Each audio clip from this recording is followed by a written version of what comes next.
তুমি কোন আব্বাস? তুমি আসছো এখানে মামলা করতে? গুনার টাইম নাই, ভদ্র হতে শিখুন। আমরা সভ্য সমাজে বসবাস করি, অসভ্য আচরণ করবেন না। অসভ্য আচরণ যদি করেন, কিভাবে আপনাকে সভ্য করতে হয়, আপনাদেরকে সভ্য করতে হয়, এটা আমাদের ভালো করে জানা আছে। এই যে আমার নামে আজকে একটা মামলা হলো, মানহানির মামলা।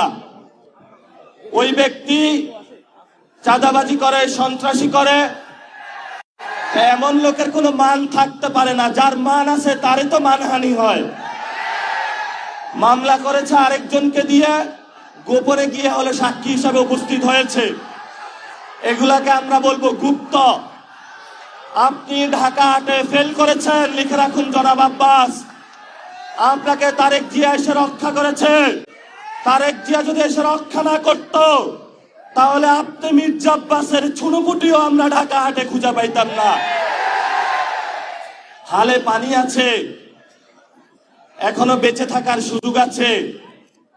ভদ্র হন, ভদ্র হতে শিখুন।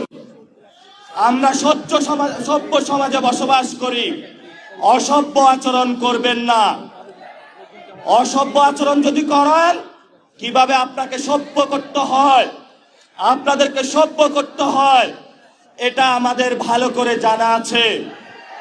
ওরা আমাদের ভয় দেখায়, আমরা এক আল্লাহ ছাড়া কারো কাছে ভয় পাই না। মামলা হামলা অনেক আগেই পার করেছি। শেখ হাসিনার আমলে রিমান্ডে নিয়ে আমাকে মাথা নিচের দিকে দিয়ে, পা উপর দিকে দিয়ে সারা রাত নির্যাতন করেছিল। কখনো আপোষ করার চেষ্টা করি নাই। তুমি কোন আব্বাস? তুমি আসছো এখানে মামলা করতে? গুনার টাইম নাই।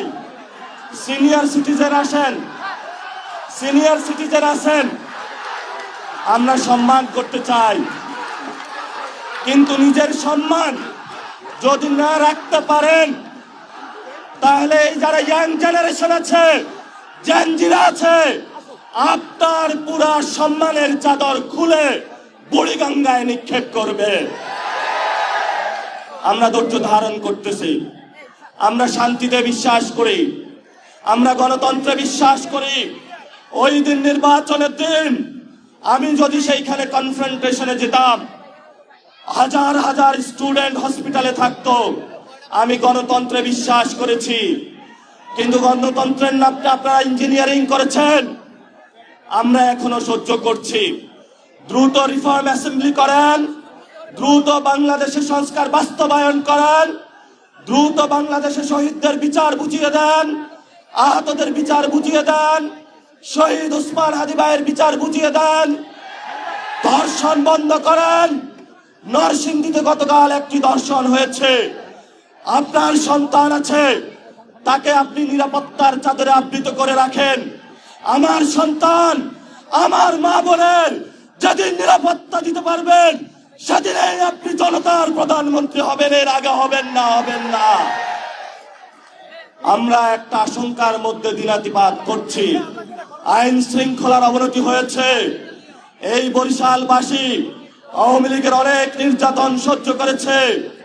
শেখ হাসিনার আত্মীয় স্বজনকে তারা বসিয়েছিল এখানে, কিন্তু বরিশালবাসী অগ্নিজরা বক্তব্য, রাজপথে লড়াই করে এইখানে যারা আব্দুল্লাহ গং ছিল সকলকে ইন্ডিয়াতে বিতরণ করেছিল।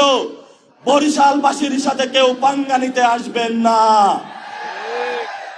বরিশালবাসী পানিতে সাঁতার কাটে, সংগ্রামী জীবন, তারা জীবন যুদ্ধে অলরেডি জয়ী হতে আছে। তাদেরকে নতুন যুদ্ধ আপনারা শেখাতে আসবেন না। লড়াই চালাবেন, আপোষ করবেন না। মাছে ভাতে বাঙালি, জমিতে যায় আমরা ধান চাষ করব, পুকুর থেকে মাছ উঠাবো। আমাদের ইন্ডিয়ান কোনো কিছু প্রয়োজন নাই। বাংলাদেশে পর্যাপ্ত জিনিস আছে, মান মর্যাদা নিয়ে বাঁচবো।